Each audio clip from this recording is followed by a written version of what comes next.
เอาสบายดีพ่อแม่พี่น้องบ่ว่าจะเป็นอยู่ทางประเทศลาวหรือว่าอยู่ทางประเทศไทยหรือว่าอยู่ในประเทศสหรัฐอเมริกาเนาะคลิปนี้มาพบพ้อกันคือเก่าคือเดิมสองลูกวันหน้าอยู่ในประเทศสหรัฐอเมริกาเนาะมื้อนี้ถือว่าเป็นมื้อวันที่18เดือน6 2026ตรงกับวันพฤหัสเนาะตอนนี้ก็แม่เพิ่นใส่ให้ไปซื้อผักหอมผักหอมบัวแล้วก็ผักอิหยังแหละอยู่ตลาดเนาะก็เลยถือโอกาสถ่ายคลิป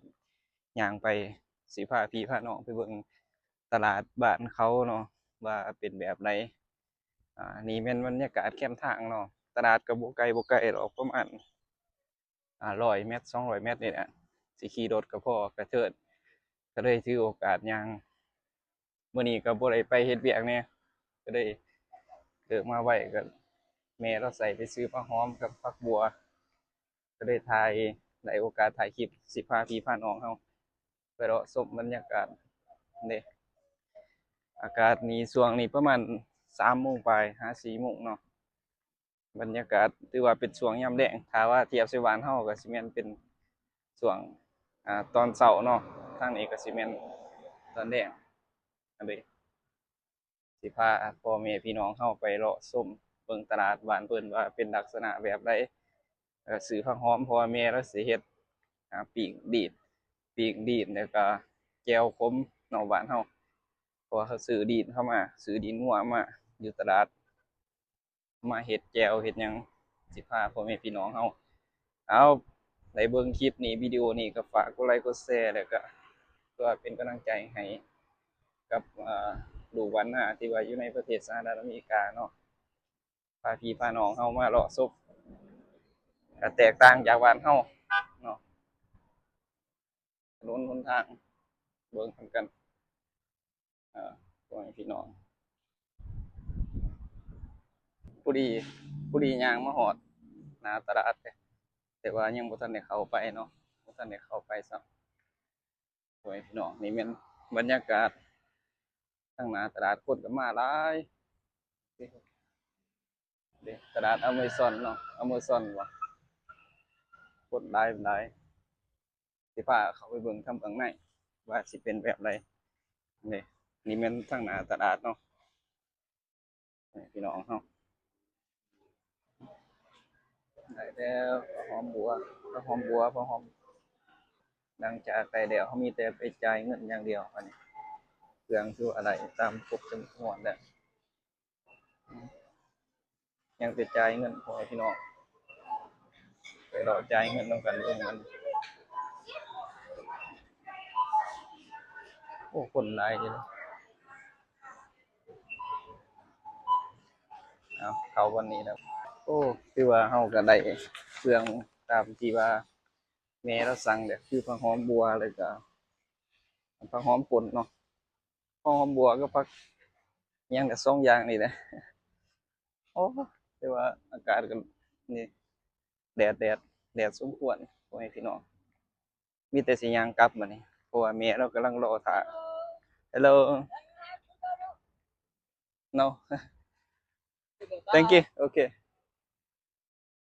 แม่เราเฮ็ดปิ้งดีดเนาะปิ้งดีดกินนี่แหละวิถีชีวิตพ่อแม่พี่น้องเอ้ยคนลาวเฮาอยู่ในอเมริกาคนลาวอยู่ในอเมริกาคันการใช้ชีวิตก็บ่แตกต่างจากบ้านเฮาปานใดดอก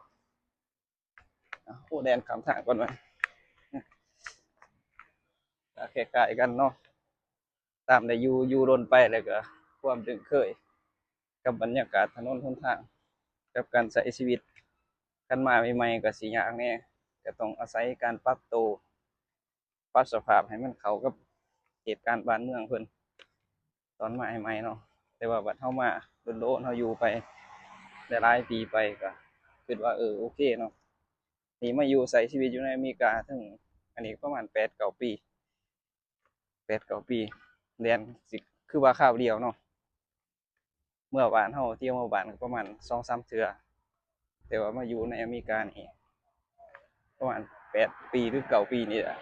บ่รุษเนาะพ่อแม่พี่น้องการใช้ชีวิตอยู่ในอเมริกาก็เป็น วิถีชีวิตอีกแบบหนึ่งแล้วก็เป็นสิ่งที่ว่าเรียนรู้อีกแบบหนึ่งแล้วก็เป็นประสบการณ์ในการใช้ชีวิตอีกแบบหนึ่งเนาะที่ว่าแตกต่างจากบ้านเราที่ว่าเราต้องได้เรียนรู้แล้วก็เก็บเกี่ยวเอาตัวหนึ่งเราก็มาทำงานหาเงินมาหาชีวิตที่ดีขึ้นในวันข้างหน้าเพราะฉะนั้นแล้วพ่อแม่พี่น้องเห็นคลิปนี้วิดีโอนี้ก็ฝากกดไลค์กดแชร์กดติดตามกดกระดิ่งในช่องดูกันนะที่ว่าคนลาวเราอยู่ในประเทศสหรัฐอเมริกาเนาะบรรยากาศให้พี่ให้น้องเราเบิ่งเออกำลังย่างกลับประมาณ200กว่าเมตรแต่ว่าแดดร้อนแบบนี้โอ้ยร้อนได้แต่ว่าบ่อนเฮ็ดเวียกแฮ่งร้อนกว่านี้ย่างก็บ่ล้นหรอกประมาณ3-4นาทีนี่แหละขี่รถก็พอกระเทือนเนาะเป็นหยังเอาอ้าว ฝากกดติดตามหน่อยเด้อกดไลค์กดแชร์นำแหน่บ่ได้อัปโหลดคลิปอัปวิดีโอแบบผสมผสานเนาะแบบข่าวๆแหน่เรื่องราวแหน่ลงในช่องดูวันหน้าแล้วก็อัปเดตวิถีชีวิตในแต่ละวันก็มีเนาะพ่อแม่พี่น้องเฮาบ่ว่าจะเป็นคนลาวคนไทยก็ฝากพี่ฝากน้องเฮากดติดตามไว้กดกระดิ่งไว้เวลาโพสต์บรรยากาศ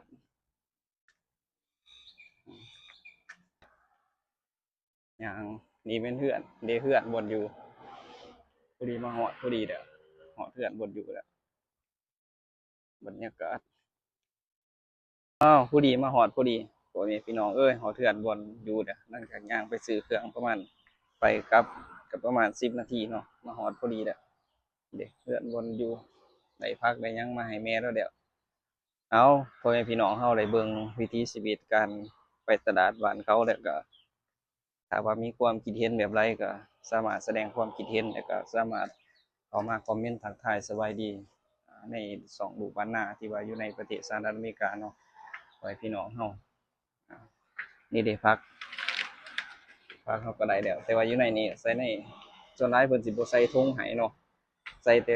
กับเจียให้ปล่อยพี่น้องเพิ่นบ่ได้ใส่ธงให้ใส่เป็นกับเจียก็แตกต่างกันแต่ละบ่อนแต่ละห้างก็มีความแตกต่างกันอยู่บ่อนนี้แหละ บางหารก็ให้ทุกอย่างเนาะแต่วันนี้เพิ่นบ่ให้